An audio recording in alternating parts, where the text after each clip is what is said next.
Welcome to Let's Play Rule the Waves 2 as France, starting in 1920. It's the beginning of 1929, we've finished our war with the Soviet Union, and so it's time to reflect and get on top of our 3-year plan to see how we're going to deal with the problem of block obsolescence, which has been a constant thorn in our side since we inherited our 1920 fleet. So it's particularly these 12-inch gun battleships that we have that need gradual replacing. I mean, I'd love to replace them all at once, but finances dictate caution. The Richelieu is going to be replaced by the new carrier, the Panleve, this year. The Marengo is going to be replacing the Charles Martel next year. We've got the Océan under construction for completion in 31. Once the Panleve is built, I'm going to design a new CV. I can't design a new CV until Panleve is out because Panleve is required to have 8-inch guns, and that's not fulfilled until one exists. So I have to wait till it's commissioned. La Touche Treville should have been scrapped a couple of years ago, but still hangs on in the battle fleet. I have briefly looked at what it would be like if I converted it to a heavy cruiser. So downgrading its guns, redoing its engines, taking it back up to 28 knots. Putting some planes on, refitting its anti-air, all the usual. It's not awful, but actually for the kind of money we're talking about, this is for a new build. For a replacement, it would cost about 40,000. For that kind of money, I can get a CVL or I can get something towards a new heavy cruiser, but that would be equipped with 12 10-inch guns rather than just these paltry 6. So that's a no. I've also had a little experiment with a seaplane carrier. Now, the advantage of this is it has a good capacity, 18 planes. It can absorb all the scouting duties that otherwise are taken up by torpedo bombers and dive bombers in the main carrier fleet. It could also be a little bit of colonial service, and it's relatively cheap.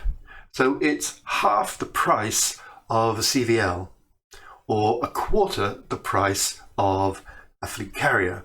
Of course, it's much less capable, but there is an argument for having one and then taking that scouting burden away from the rest of the carrier fleet. So I'm just thinking about that.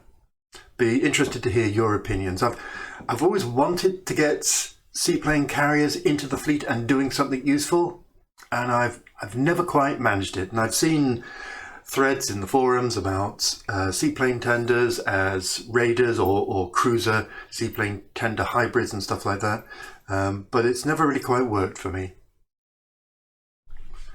So I'm not going to do it now. I'm just going to hold it as a possibility, in part because our finances are a little bit threadbare at the moment, and I'd like to build that up. So as we noted, in 5 months' time, the Panleve will be free, and we can use that time to either build some of the light forces, because we're a little bit capital ship heavy at the moment, or carry on building our capital ships. So let's see what the turn's going to bring. So we have a new float plane, possibly to go with our new. So there's our one in service. So the speed increase, very modest. The range increase, however, is quite a lift. Firepower, maneuverability, toughness, a little bit of a bomb load if we went to short range. So yeah, I'm going to be happy with that one. And we have invested in our new flying boat. So I'm just going to check whether we need anything for aircraft development. So let's have a look at aircraft types. So we've got a new Scout, we've got a new flying boat, we've got a newish fighter, a moderately new medium bomber. The torpedo bomber is looking dated. So let's bring that one up. Range as ever. I wonder, as we're in 1927, whether the reliability is as essential as, I'm going to say yes, our current torpedo bomber has a reliability of poor. So I'm still going to go with reliability and see what that brings. I've just noticed our tensions have slowly crept up with Britain and America. Britain is 5, America and Italy are 4. I'm really not bothered by Italy. If I had to choose between Britain and America, I would prefer America. But if I'm going to go down that direction, I probably need to invest in my submarine fleet. My experimental submarine got completed. Its reliability is only 68%. I was honestly hoping for a bit more, given that it's 9 years on from the previous submarine that we built, but it's not. So we'll just watch out for any submarine tech developments. In fact, let's just pop in here and go to submarines. They're level 14, so I'm going to push them up to high, actually, just to see, because some of these are at level 20. And the subdivision is lagging, and the armor development is lagging. So now we can see where the efforts have gone into. We can start to see some of the gaps. If we have a look in the almanac, we'll see that we are average, the Germans are average, the Soviets are behind, the British are very advanced, the Italians are backward, Japan behind, and America is advanced. So meh, not too bad. Let's go into March.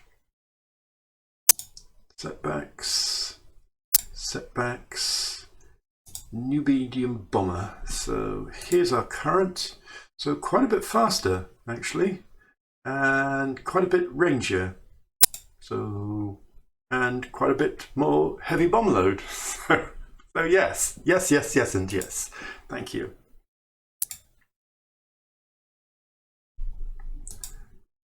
And April, offering it to sell us the rights.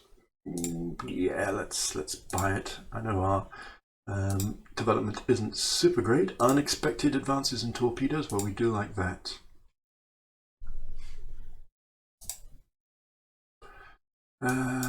What are the British building? 10 16-inch guns, 23 knots. Quite a nice anti-air. Advanced director. Now, most of our battleships have an improved director, the one worse, so I might have to go around and do some small refits just to improve the fire control. I'm looking at this 23 knots thing. Our Marengos are going to be 23 knots, so it's nice to see that they're building similar kinds of ships. 12-inch, 13-inch. I mean, it's a 41,000. It's a pretty tidy battleship. Comparable, but pretty good. It does make me wonder whether any of my ships, there's the torpedo, would be okay to increase their speeds up to 23 knots on the battle line, because at the moment we're only at 20, and I don't really feel that that's competitive anymore. So let's say yes to that.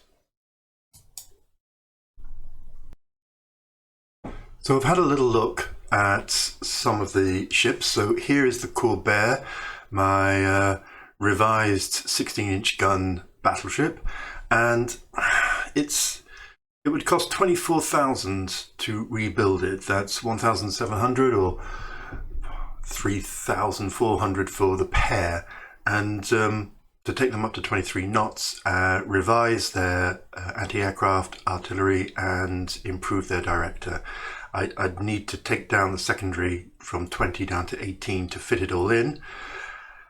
It's just too expensive. I mean, I'd love to be able to do this, but actually that 24,000 times 2 probably is better spent in building a new battleship. Certainly the 15 inches that I particularly like. my Bouvet.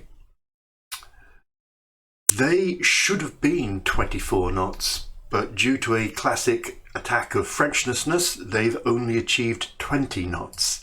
So if I redo their machinery, they instantly go up to 24 knots, but that again cost them 28,000 plus directors and anti-aircraft artillery. If I get to be a bit more flush with money, I will think about it, but for the moment I'm building 3 capital ships and a light carrier, and it's straining me, and at 334, 100,000, that is really low. That's significantly less than before tensions were raised with the Soviet Union. So, love to, but no. And there is the Panleve finished. Hooray, hurrah. No, I'll do that by hand. Nope.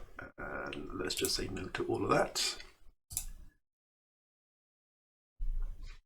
So now we have this bonus of 2,000 a month. I'm probably going to let that ride for a couple of months just to build up our funds slightly. Looking at the almanac, we are roughly competitive in terms of battleships and battle cruisers. Obviously the British have many more and the Americans are ahead, but otherwise we're fine.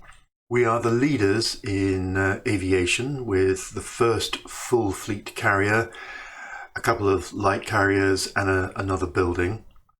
We are a bit down on our heavy cruisers, particularly if you look at the tonnage, so 80,000. The Soviets obviously have made a particular fetish about that, and we saw what happened about that. The British, curiously, have gone off this class altogether. They only have 1 in service, and given this extra 25,000 tons there, I assume they've got 1 rebuilding. The Americans, however, love heavy cruisers and have gone into 11 of them. So let's have a look at what kind of ships these are reportedly. So 15,000 tonners, each armed with 10-inch guns, speeds of 29 knots reportedly, and then a set of 8 inches at only 9,000, so substantially cheaper. So we could invest a bit on our heavy cruisers, and the Marseillaise class didn't perform really as I'd hoped in the previous war. Light cruisers were kind of okay, 60,000 tons worth. Again, aside from the Americans who've gone bonkers on that.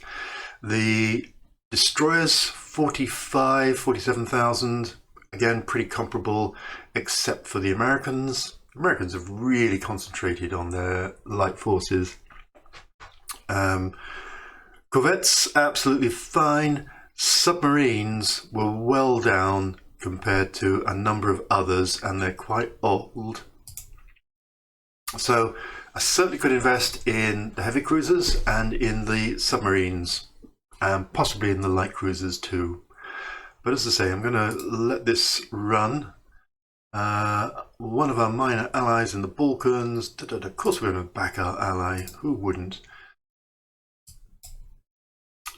Increases tension with Britain. America seems to have calmed down, and the Italians.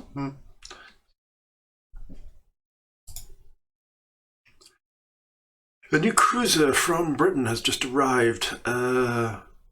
We want to know. Yeah, I'm going to take the prestige hit on this because I'm not really fussed about prestige. New torpedo bomber. So obviously with the Panleve, we actually have a need for a decent torpedo bomber. I have 3 torpedo squadrons and a couple of fighter squadrons, and of course no dive bombers. So what do we get? So so the Newport is faster, but I'm liking this much greater range. Going from 100-mile range to 160-mile range is absolutely worth it. So yes, let's go for that one. So the good news is that backing our ally took our yearly budget from 334 to 375. That's a huge lift. So our monthly balance is definitely heading in the right direction. I'll give it one more turn. Hello, Panlevy. And scientists are doing their science thing, and a new float plane.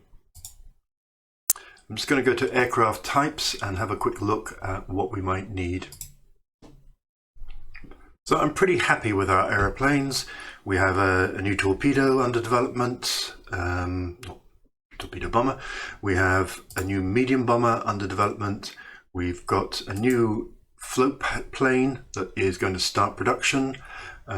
We have a reasonable looking modern flying boat, all commissioned this year, and last year a fighter. So that's all good, barring the fact that I can't ask for dive bombers for some mysterious reason. But nice to have the Air Force in reasonable trim. Hooray for damage control.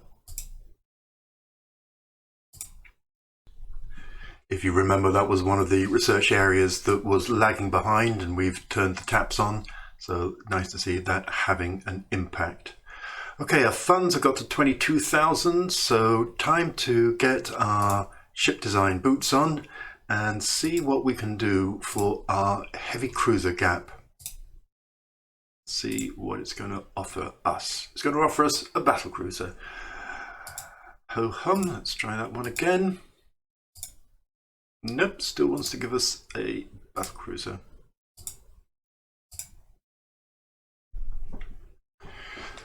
So I've had a lot of tinkering, and this is the overall shape of heavy cruiser that I'm going for. I'm still tempted by these 9-inch guns, partly because obviously I can get more of them on the ship. So 12 instead of 10 inches. Because they're quality 1, they go out to 9,000 yards. At, say, a reasonable battle distance of 15,000 yards, they have 5.3 and 1.3. Whereas here, on the 10 inches, they have 5.9 and 1.7. I mean, yes, the 10 inches do have greater penetration, but they have less range. Yeah, eventually a 10-inch quality gun will be found, but I'm going to stick with the 9 inches. The 10 inches with just less guns, more expense. I've fitted out a reasonably generous battery of torpedoes. The anti-air is reasonable with 35 heavy. 30 knots, yeah, of course, would be nicer. A little bit of light protection, even at extended range, they actually give a little bit of immunity. And obviously, if I take this down to 8-inch, oh, curiously, no. 7-inch, not that many people use the 7 inches, and particularly importantly, I guess, 6-inch, pretty good defense. So let's take that back up. So yeah, I'm okay with the duplex. I'm kind of crossing my fingers, but they cost 60,000. So if you remember from trying to revise one of the old battle cruisers, that cost nearly as much. So that will be a good investment. I need to refit some of these ships' fire control. So let's go with do saves first of all. It would be great to change this down, and more importantly, I guess, push this up. And let's make that 10 and say 10. increase the caliber of that to 4-inch. That really pushes it up a fair old bit. Squeeze a little bit more on. Oops. There we go. Mine's 22. If it's going to allow me, it will allow me, but it wants to downgrade to a battleship. Now, I wonder, so let's just cancel that. I wonder if it wants to downgrade even my Dukan to a battleship. So let me just, yes it does. So, we're entering into the era of the fast battleship. It means it will mix these up all together, and we will have a scouting force really of only heavy cruisers, if at all. Yeah, it's got to happen eventually, so I'm going to say yes. Okay, can have improved secondary guns. No, so we're up to quality 1. What I really wanted to do was, so we're asking to refit it in Japan. We need it in a local yard. So there that goes. And then bring in some directors and bring down these to a more reasonable amount. I think that's all fine. Yep.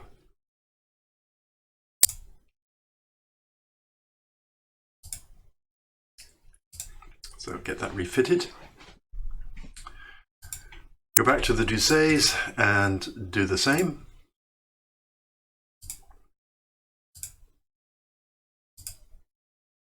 Actually, this is a little cheat, but you can go to Japan,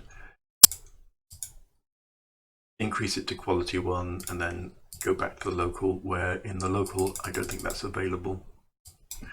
Bring that down to 10. Make that under 16.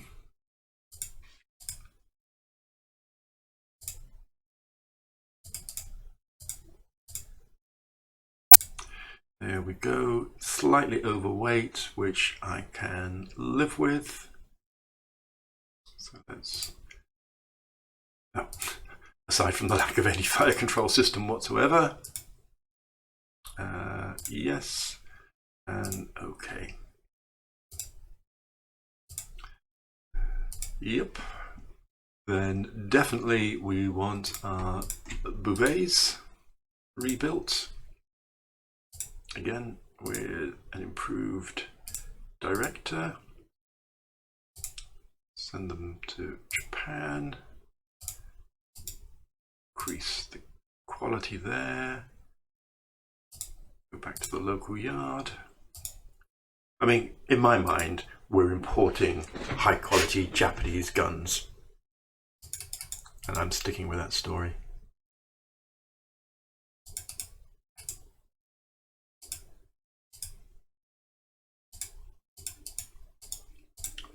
There we go, rebalance all of that. That all looks fine. Yep. And rebuild those 2. It may seem excessive, but if, in my experience, if you're caught in a battle with an enemy who's got the next level of fire control system, you really are at a big disadvantage. Need to do the Suffering class as well. So, Japan. Now these are all encasemates.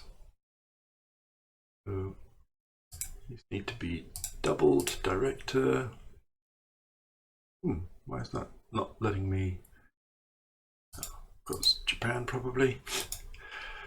Funny old mixture, increased elevation, some of them, 20 of them, and then fill out most of the rest. think that's okay. I mean, we could have some more secondaries. It's going to, because of the wing turrets, it will interfere. But we've got tons of space. I mean, it's a shame we can't have 5-inch guns. We can't have 5-inch guns and be dual purpose. Okay, check on that. Fire control. Yeah, -20 rate of fire. Let's just pop this back up. Now, this is 5,000. They've got 400 tons remaining. I could replace the machinery and do a full expensive rebuild on these guys. I am going to run them to about 1937, 38 at least. But no, it's 10 years, but they would be in rebuild for a fair old chunk of that. So let's just rebuild them. Okay, that's the most important elements of the fleet. Okay, push this down to a bit of thing. Okay, the old monthly.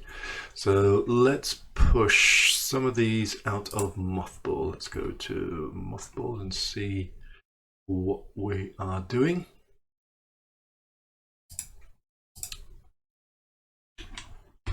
So let's bring the heavy cruisers into reserve.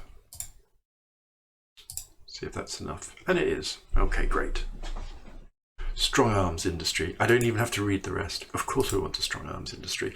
Good. Submarines, 5% increase in reliability. That's excellent. And an amphibious. Blah, blah, blah. New medium bombers. Excellent. So if I go to the submarines, you can see we were at 78, so that takes us to 68 to 73. Okay, so that starts in my mind to be worth building. So once we've cleared this refit bulge, I think I'm going to start to address my submarine force. And into December. So that's their fighter, 152 and 100-mile range. Okay, and their dive bomber. Well, we haven't got a dive bomber. 200-mile range though. Eek! I'm not enjoying that. Our spies suddenly outproducing themselves. Well, I mean that's not going to bother anybody.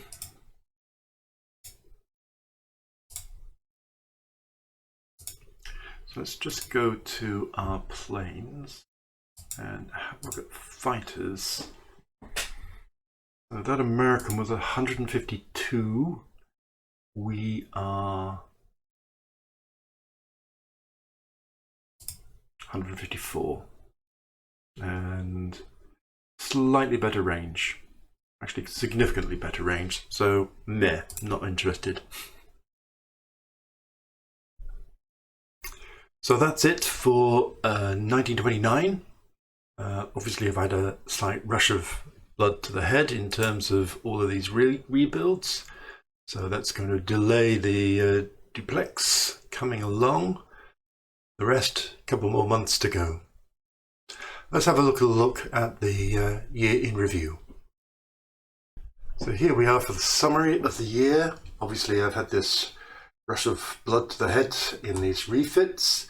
We've got some big heavyweight under constructions, plus the heavy cruisers designing. We haven't really undertaken any real rebuilds. I doubt I will again, maybe for the Bouvets later on. And we're holding off on the scrapping. The budgets, you can see, here's our expensive, which is shot up with all these refits, and our little war chest of funds has obviously equally taken a tumble as we've gone into the negative. Our budget has gone from 334 to 382 due to 2 diplomatic events, which is great. So not many tension events, but they did actually have a big impact. Not many techs, only 5 is at the low end for a year. And as you can see, the actual number of tensions arising hasn't seemed to change all that much, but our budget has. So that's this episode. I hope you've enjoyed it. Join me for the next one. Stay safe. See you next time.